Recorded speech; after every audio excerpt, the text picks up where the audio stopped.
Fala pessoal, sejam todos muito bem-vindas, muito bem-vindos ao nosso Esquenta da Direito Financeiro. Meu nome é Marcos Oliveira, eu sou professor aqui do meu curso em 3 disciplinas, tributária, ADM e financeiro, e a gente está aqui hoje para passar essas dicas importantíssimas para a sua prova em Direito Financeiro. Eu sei que muitos de vocês nem estudaram financeiro, nem gostam de financeiro, né? Tem, assim, às vezes até uma dificuldade grande, mas na verdade, gente, financeiro tem muito a ver com ADM, tem muito a ver com tributário, tem muito a ver com constitucional. Ou seja, para esse comecinho de esquenta, eu queria deixar você tranquilo de que você já está estudando financeiro sem nem saber. Você vai ver nesse esquenta as dicas que nós veremos tem a ver com várias disciplinas, inclusive com ADM e com tributário. Então fica tranquilo, porque você já está estudando sim financeiro e aqui a gente vai só refinar esse conhecimento e trazer mais informação para vocês. No último exame de ordem a gente acertou as questões no esquenta, no penúltimo exame de ordem também nós acertamos. Então, vê esse vídeo até o fim, porque com certeza você vai conseguir ter uma excelente performance na sua prova com essas dicas. Tá bom? Qualquer dúvida que você tiver, o meu Instagram é @MarcosAurélioFreitas, eu estou lá à disposição de todas vocês para nós conversarmos, tirarmos dúvidas, enfim, orientar vocês até a aprovação. Vamos então para o nosso primeiro card falando de princípios do direito financeiro, os princípios orçamentários, princípios importantes, um deles caiu no último exame. Primeiro princípio, o princípio da legalidade, o orçamento precisa ser previsto em lei. E aqui nós estamos falando de lei em sentido estrito, lei ordinária, né?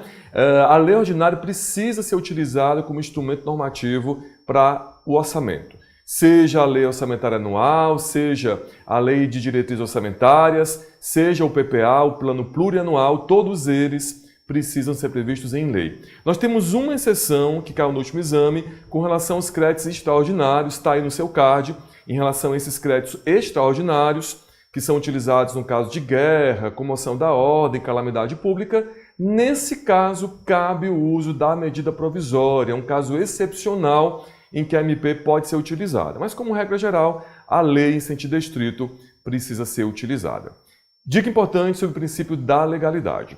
Outro princípio importante, o princípio da unidade, esse também tem muito cheiro de prova. Nós temos um único orçamento para todos os entes. Isso inclui o Poder Judiciário, o Ministério Público e a Defensoria Pública. Então veja, entenda, nós não temos uma pluralidade de leis orçamentárias. Nós não temos uma lei para o Poder Executivo, uma lei para o Poder Judiciário, uma lei para o MP, não. Existe uma única lei orçamentária que vai reunir o orçamento de todos esses órgãos, de todos esses entes. Daqui a pouco a gente vai ver um pouquinho das leis orçamentárias e você vai ver como é que vai funcionar essa unidade de orçamentos. Princípio da unidade, princípio também muito importante. O princípio da exclusividade, como o próprio nome diz, impõe que na lei orçamentária só conste matéria orçamentária. Na lei orçamentária, seja a LOA, seja a LDO, seja o PPA, só pode haver matéria orçamentária. Então, por exemplo, lá na PPA, no PPA ou na LDO, não pode ter lá uma regra, um artigo, um dispositivo tratando de ECA, de criança e adolescente, porque isso é estranho ao orçamento. Só pode ter matéria orçamentária. E por fim, o princípio da universalidade, que é o último princípio do nosso card, vai dizer que todas as despesas e todas as receitas precisam estar todas no orçamento. Claro, tem exceção, existem créditos extra-orçamentários, mas como regra geral para a sua prova, lembra que em razão do princípio da universalidade, todas as despesas e todas as receitas precisam estar na lei orçamentária. Esses são alguns dos mais importantes princípios orçamentários. E aí nós já passamos para o próximo card, que vai falar das leis orçamentárias, né? Nós falamos dos princípios, agora a gente fala um pouquinho das leis orçamentárias. Basicamente, nós temos 3 leis orçamentárias: a LOA, a Lei Orçamentária Anual, a Lei de Diretrizes Orçamentárias e o Plano Plurianual, que é o nosso PPA. Então, 3 leis orçamentárias: a LOA, a LDO, que é a Lei de Diretrizes Orçamentárias, e o PPA. A lei com menor prazo de vigência é a Lei Orçamentária Anual. Marcos, o que é que faz a Lei Orçamentária Anual? Importante para a sua prova. Ela faz o planejamento de despesas e receitas para o ano seguinte. Então, no ano de 24, vai ser feito o planejamento de despesas e receitas para o ano de 2025. Isso é feito pela LOA, pela Lei Orçamentária Anual. O PPA, por outro lado, é a lei de vigência mais longa. O PPA tem prazo de vigência de 4 anos. Então é um planejamento mais a longo prazo. Diferentemente da LOA, a PPA tem prazo de vigência de 4 anos. E a LDO é como se fosse ali aquela lei intermediária, que faz a ponte entre a LOA e o plano plurianual. Vigência aproximada de 2 anos. Vejam que todas elas, essa é uma característica muito importante das leis orçamentárias, todas elas têm prazo de vigência certo. Diferente das outras leis, de maneira geral, as leis não têm um prazo de vigência certo. As leis orçamentárias têm esse prazo de vigência determinado, tá bom? Então nós temos 3 leis orçamentárias, está aí no seu card, e a gente precisa entender um pouquinho sobre o processo legislativo dessas leis orçamentárias. Como é que funciona a aprovação de uma lei dessa natureza? Vamos pegar, por exemplo, a Lei Orçamentária Anual. O Poder Executivo vai fazer um projeto de lei, vai encaminhar para o Congresso Nacional, então acompanha aí a explicação. O Poder Executivo vai fazer um projeto de lei, vai encaminhar para o Congresso Nacional e lá no Congresso Nacional, uma comissão mista orçamentária vai apreciar esse projeto de lei inicialmente. Então, primeiro eu tenho um projeto de lei feito pelo Poder Executivo, esse projeto de lei encaminhado para o Congresso, lá nós temos uma comissão mista orçamentária de deputados e senadores que vai apreciar essa lei inicialmente. Por exemplo, essa comissão vai observar se a lei orçamentária anual, por exemplo, está de acordo com a LDO, a Lei de Diretrizes Orçamentárias. Feita essa análise, o próximo passo, feita essa análise pela comissão, o próximo passo é encaminhar esse projeto de lei para o plenário do Congresso Nacional.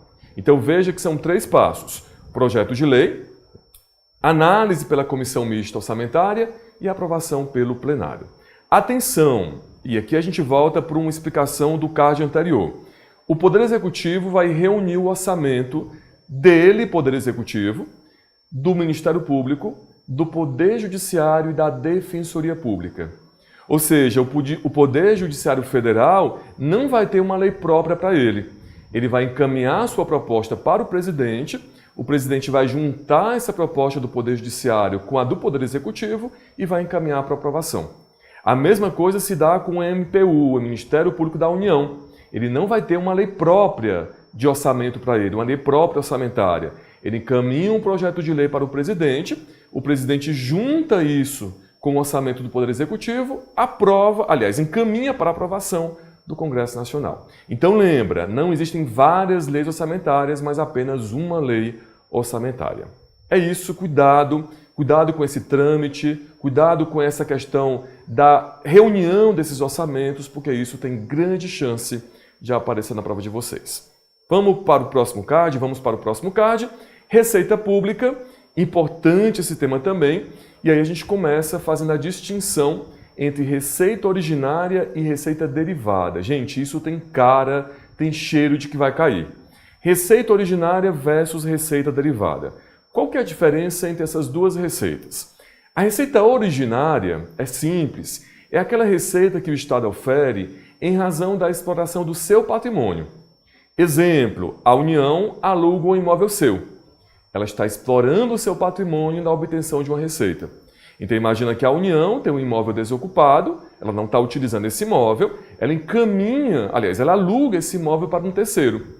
A receita que ela obtém na alocação desse imóvel é uma receita originária, porque decorre da exploração do seu patrimônio. Só que, claro, nós também temos as chamadas receitas derivadas, que são receitas que decorrem do patrimônio particular. Exemplo clássico, tributos. Os tributos que são pagos pelas empresas, por nós, pessoas físicas, são receitas derivadas, porque não decorrem da exploração do patrimônio estatal. Claro, decorrem do próprio patrimônio do particular. O particular ofere renda, paga imposto de renda. O particular é proprietário de imóvel urbano, paga IPTU e aí por aí vai. Então, nesses casos, nós temos as chamadas receitas derivadas. Importante tocar no assunto da renúncia de receitas. Está no card também. Muitas vezes, o Estado renuncia a algumas receitas que ele poderia oferir. O exemplo, o instituto mais simples da gente entender isso, são as isenções fiscais. O Estado, por exemplo, poderia arrecadar IPVA, mas publica uma lei dispensando a pessoa com deficiência de pagar IPVA. Ele poderia arrecadar, mas está renunciando a essa receita. Isso é uma forma de renúncia de arrecadação.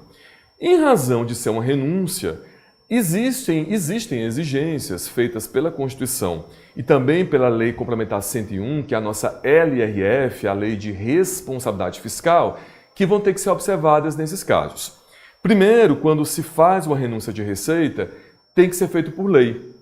Então, isenções, remissões precisam ser feitas por leis específicas. Lei em sentido estrito, lei ordinária ou lei complementar. Também tem que ser feito um estudo do impacto orçamentário financeiro, que vai ser provocado por essa renúncia, naquele ano e nos 2 anos seguintes. Claro, a renúncia de receita tem um impacto no orçamento. Então, é necessário, a LRF exige isso, que seja feito um estudo desse impacto orçamentário financeiro neste ano em que a isenção vai entrar em vigência e nos 2 anos seguintes. Essa renúncia tem que ser feita de acordo com a LDO, com a Lei de Diretrizes Orçamentárias, lembra disso, e tem que ser obrigatoriamente, como regra, cumpridos 2 requisitos que estão aí no card. Tem que ser comprovado, está lá no card, que essa renúncia foi considerada na estimativa da receita e também, ou que sejam adotadas medidas de compensação. Marcos, volta um pouquinho, porque essa parte está um pouco mais difícil do que as outras, né? Então, houve a renúncia de receita, obrigatoriamente, como regra, tem que ser cumprido um desses 2 requisitos que está no card. Primeiro, comprovar que aquela renúncia, o caso da isenção, por exemplo, foi considerado na estimativa da receita, ou seja, na estimativa do que vai ser recebido pelo órgão público, ou que houve uma medida de compensação. Marcos, o que seria medida de compensação? Ora, se eu estou renunciando, por exemplo, a arrecadar IPVA, eu preciso compensar essa renúncia, aumentando a alíquota de outro imposto, criando outro tributo, ou seja, é aquela ideia de que retira aqui e ganha ali. Renuncia a IPVA, mas ganha, por exemplo, no ICMS, aumentando a alíquota do ICMS. Ou renuncia ao IPVA, mas ganha lá na criação de uma taxa. Então, um desses 2 requisitos precisa ser cumprido. Essas exigências não precisam ser cumpridas no caso de alteração de alíquotas do II, do IE, do IOF e do IPI, são aqueles tributos extrafiscais da União. E também, gente, uma situação que eu aposto muito na prova, que é quando o fisco cancela um débito, porque os custos que ele vai ter na cobrança são maiores do que o próprio valor da dívida. Então, tem uma dívida lá de R$200. Ora, os custos que o fisco vai ter na cobrança dessa dívida, com certeza vão ser maiores do que a própria dívida. Então, quando se faz esse cancelamento, claro, se está renunciando a um valor, no nosso exemplo R$200, mas aí esses requisitos não precisam ser cumpridos. Beleza? Esse ponto é um ponto mais difícil, né? Vocês podem ter percebido, mas fica aí essa dica como uma dica matadora para a sua prova. Próximo card, próximo tema, repartição de receitas. Muitos tributos têm a sua arrecadação repartida entre os entes federativos. Eu trouxe para vocês 3 exemplos. IPVA, está no card, esse card aí que vocês estão vendo agora, 50% do IPVA vai para o estado onde o veículo se encontra licenciado, para o município, melhor dizendo, onde o veículo se encontra licenciado. Então, o estado arrecada IPVA e 50% do valor que ele arrecada, ele entrega para o município onde o veículo se encontra licenciado.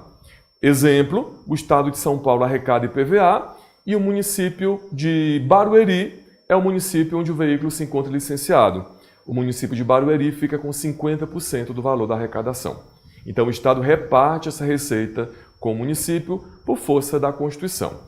Com a reforma tributária, vocês devem saber, o IPVA também vai incidir sobre aeronaves e embarcações.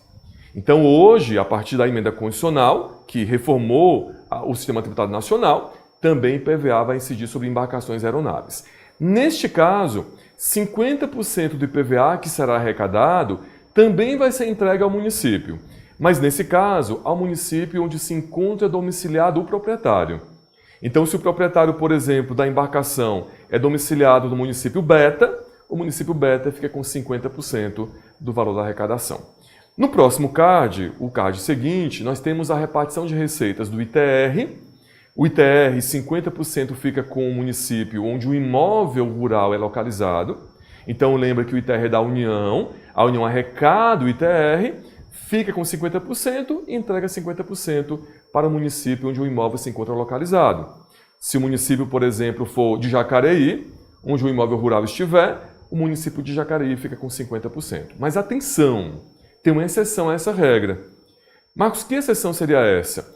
É quando a União delega para o município a arrecadação do ITR. Então, se a União decidir não arrecadar e delegar para o município de São José dos Campos, por exemplo, a arrecadação do ITR, o município arrecada o ITR e fica com 100% da arrecadação.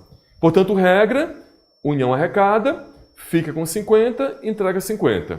Exceção, União delega a arrecadação para o município arrecada e fica com 100% do valor arrecadado. E a última repartição de receita que eu coloquei aí nesse card é o caso do imposto de renda, quando a fonte pagadora da renda é um ente federativo, uma autarquia ou uma fundação. Imagina que o estado do Ceará, o meu estado de origem, eu sou cearense, imagina que o estado do Ceará, ele pagou um salário para o servidor. Nesse caso, a fonte pagadora é o estado do Ceará. Ele retém o imposto de renda e fica com 100% do valor que ele reteve. Olha que interessante, uma questão dessas poderia confundir. Ora, se o imposto de renda da União, faria sentido pensar que a União ficaria com o valor, não é? Só que nesse caso, sendo a fonte pagadora União, Estado ou DF é o município. No caso, na verdade, município, DF e Estado, né? Porque a União já é a própria dona do tributo. Se a fonte pagadora for o Estado, o DF é o município, eles retêm o imposto de renda e ficam com 100% do valor arrecadado. Então seria uma hipótese de um imposto federal que 100% da arrecadação vai ficar com outro ente federativo. Também é importante essa repartição de receitas. Próximo card vai tratar de um tema também importante, que é o tema dos precatórios. Lembra que quando a Fazenda Pública é condenada com trânsito em julgado a um valor, a pagar um valor, ela não paga por meio da penhora de bens. Se faz o pagamento por precatórios. Então, se o Estado beta, por exemplo, ele for condenado a pagar uma indenização de R$1 milhão para uma pessoa por um dano que um agente seu causou, ele não pagará esta condenação por penhora de bens. Os bens públicos são impenhoráveis. Deverá ser feito o pagamento por precatório. Regra constitucional do precatório está no card. Precatórios expedidos até o dia 2 de abril de um ano precisam ser pagos até o último dia do ano seguinte. Então, se um precatório foi expedido no dia 2 de março de 24, ele precisa ser pago até o final do ano de 25. Se esse prazo não for atendido, ou seja, se o precatório não for pago até o final do ano seguinte, o governo está em mora, a Fazenda Pública está em mora. E aí, a partir desta mora, incidem juros de mora. Então, nesse exemplo, se o precatório fosse expedido dia 2 de março de 24 e ele só fosse pago em 2027, a partir do final do próximo ano, a Fazenda Pública está em mora. E a partir do final do próximo ano, portanto, começa a correr juros de mora. Súmula vinculante 17 do STF trata sobre isso. Então, só haverá pagamento de juros de mora quando houver mora, ou seja, quando esse prazo não for observável. Cuidado com isso, isso também tem cara de prova, já caiu o precatório no exame de ordem, cuidado com esse tema. Próximo card vai falar de excesso de despesas, é o nosso último tema, o nosso último card. A Lei de Responsabilidade Fiscal, a LRF, impõe um limite de despesas com o pessoal, né? No âmbito da União, esse limite é 50% em relação à receita corrente líquida, e em relação aos municípios e DF e Estados, 60%. Atenção, União 50%, a União não pode gastar mais de 50% da receita corrente líquida com o pessoal, e no âmbito dos municípios, dos estados e do DF, esse percentual é para 60%, sobe para 60%. Bom, a pergunta é se houver desrespeito a esse limite, se houver gastos com pessoal, despesas com pessoal, além desses limites. A Lei de Responsabilidade Fiscal estabelece os limites e a Constituição diz, se houver desrespeito a esses limites, deverão ser adotadas algumas condutas que estão no CARD.